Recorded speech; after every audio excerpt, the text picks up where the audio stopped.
people from Hama village in Vietnam's central province of Quang Nam received 31 visitors from South Korea on Sunday. 50 years ago, the small village also witnessed a group of South Koreans arriving, but they were dressed in uniforms and carrying guns that they used to open fire on civilians. Mostly women and children. 135 people were killed. Dead bodies lined the street, and were later buried in 2 mass graves. Some families were completely eradicated during the massacre. On Sunday, the South Korean contingent came to bear witness to a stele carrying the names of the dead, including unborn children who are listed as nameless, and to touch the wounds of the survivors. All 41 Korean guests bowed and kneeled in front of hundreds of Hama people to apologize for the atrocity. Kang U Il, president of the Korean-Vietnamese Peace Foundation, said during the visit that he did not want to believe that he was standing at the site of the painful mass murder.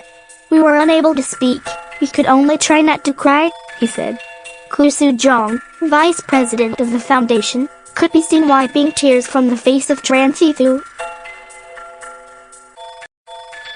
a local woman who lost a son and a daughter in the massacre, as well as her right foot. Koo was trying to hold back the tears, but she was unable to and Thu fell to the ground while trying to burn incense for her children. Koo, who speaks fluent Vietnamese,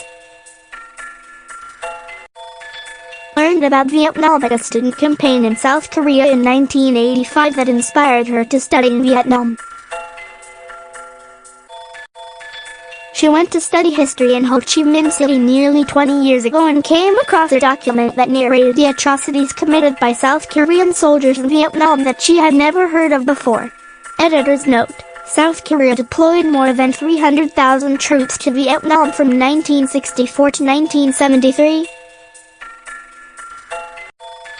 second only to the U.S. military force.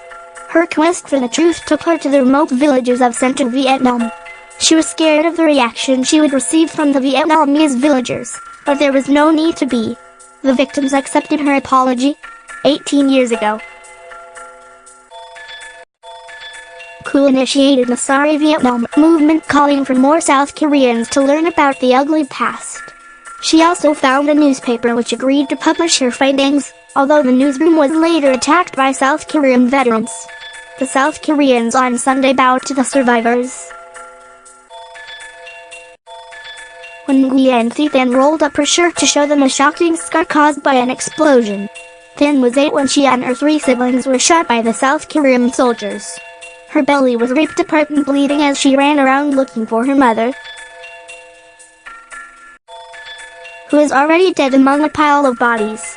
The Koreans also bowed after looking into the eyes of Dong-gya, who was blinded during the massacre.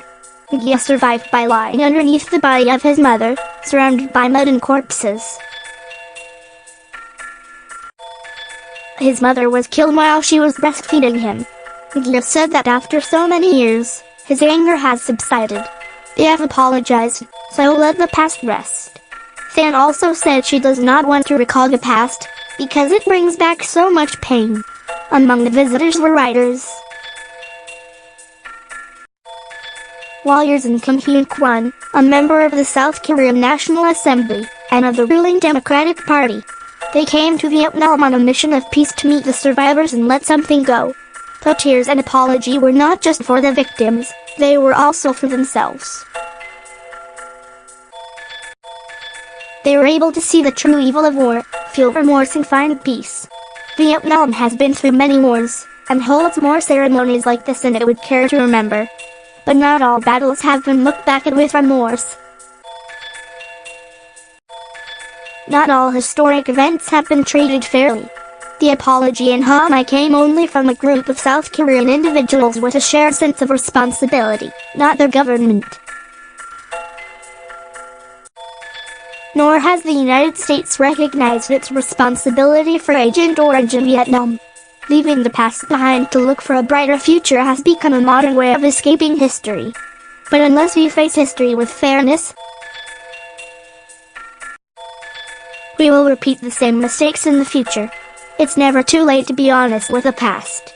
Nguyen Dong is a journalist based in Da Nang in central Vietnam. The views expressed here are his own. The video is sponsored by cntronic.com.